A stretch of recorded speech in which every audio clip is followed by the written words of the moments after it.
Hello everyone, this is Claudia again, and in the next few videos I'll be presenting some nice friends cards, or you can call them also Valentine cards.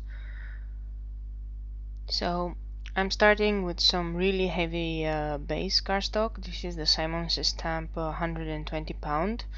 If you were to calculate in grams, that would be the 250 grams or 300, almost like watercolor paper, I would say. But it's really nice because I can actually do watercolor without showing on the other side. So my idea was one layer card with this really cute stamp that I found on the €1 shop, and it's from Swalk, and it's a really nice girl in the rain. So I'm inking up really good because this is quite a sticky stamp. I do not know why. I'm inking up with StazOn ink, and then I'm gonna watercolor. But before that, I'm really cleaning the stamp, and I noticed that the color, the black, remains even with StazOn remover, so I can't get it out. But it doesn't transfer to a new paper, so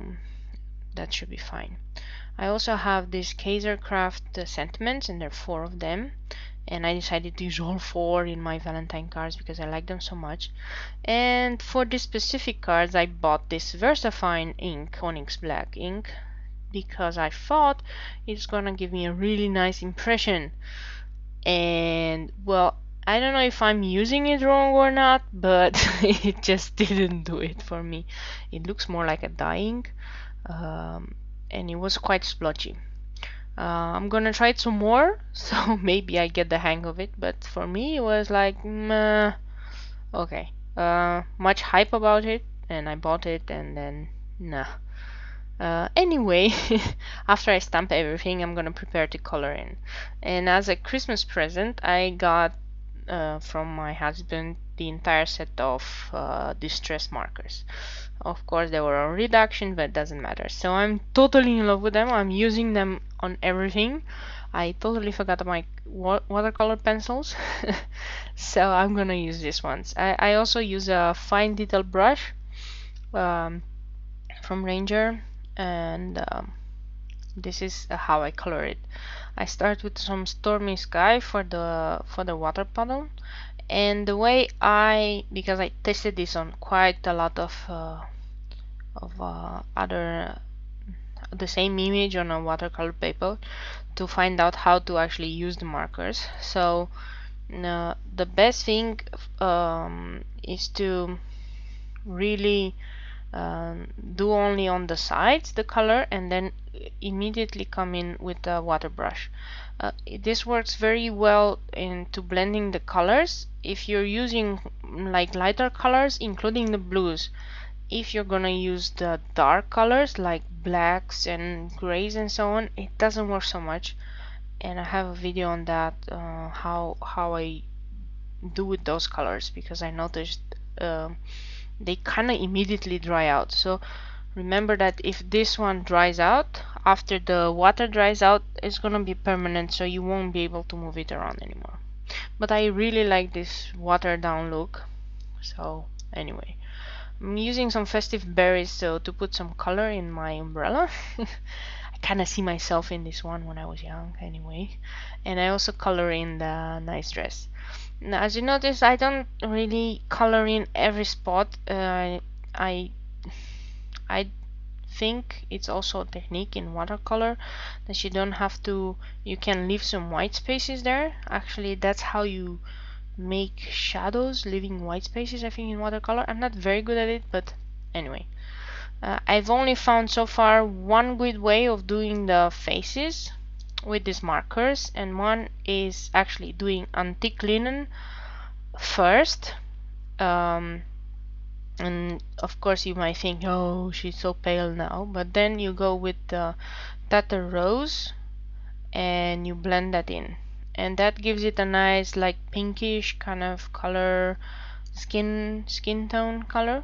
I tried with darker colors and so on. I didn't have it working so far, but I keep trying and I'll keep researching, and once I found out a different combo I will let you know. But so far I'm using some worn lipstick for the nice cheek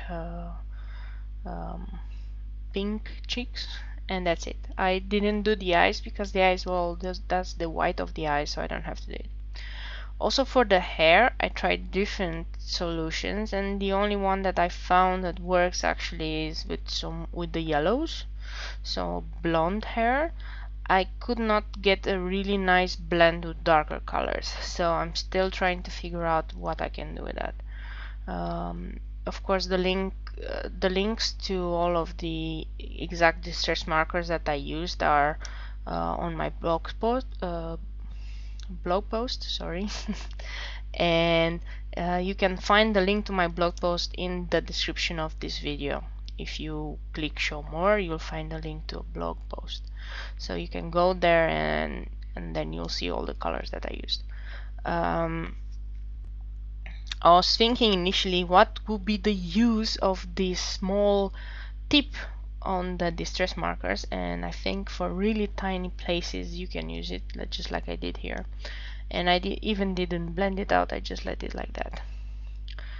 So I add a little bit more color. It's the same color of yellow, but if you add one more layer after it's dried out a little bit, you can make it even more darker.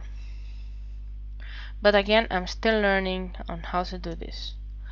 So that was kind of it with the coloring. It looks really nice and really vibrant, so that's why I like these markers.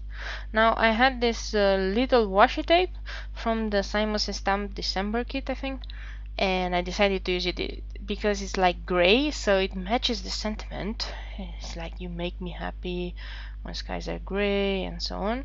So I really wanted something to separate the sentiment from the main image. You kind of always need the separation.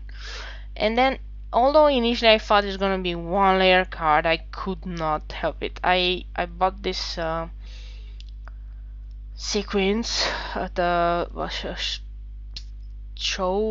fair show where all the guys that are selling crafting things come, and I think it was €1 per pack, and I think I have sequins for the rest of my life now.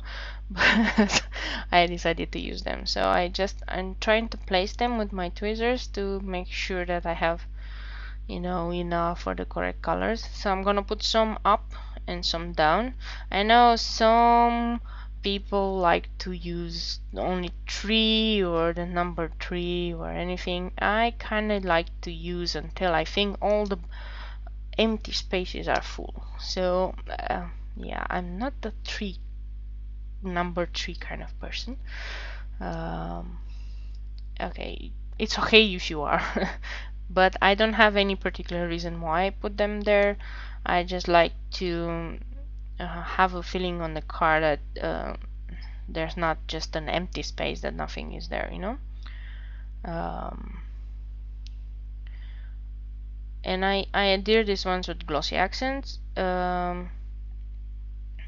This will make sure that when it dries out it's transparent, and that I don't have worry that when I post this it will fly away.